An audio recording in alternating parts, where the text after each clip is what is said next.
100 யானைகள் கட்டி இழுத்தும் ஒரு அங்குலம் கூட அசையாத இந்த சிவலிங்கத்தின் மர்மம் என்ன தெரியுமா?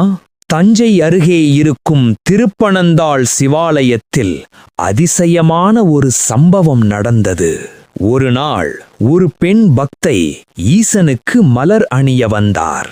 ஆனால் சிவலிங்கம் மிக உயரமாக இருந்ததால் அவளால் மலர் அணிய முடியவில்லை.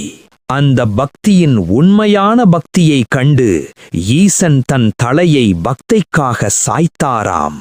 இதைக் கண்டு அந்த காலத்து மன்னன் அதிர்ச்சியடைந்தான். இந்த லிங்கத்தை நிமிர்த்த வேண்டும் என்று 600 யானைகளை கொண்டு கட்டி இழுக்கச் சொன்னான். ஆனால் 600 யானைகள் இழுத்தும் அந்த சிவலிங்கம் ஒரு அங்குலம் கூட அசையவில்லை. இது அறிவியலுக்கும் அப்பாற்பட்ட ஈசனின் அருள் அதிசயம் என்று பக்தர்கள் நம்புகிறார்கள். ஈசனின் அருள் வேண்டுமா? சிவனுக்கு ஒரு லைக் பண்ணுங்க. நன்றி. Download ShareChat.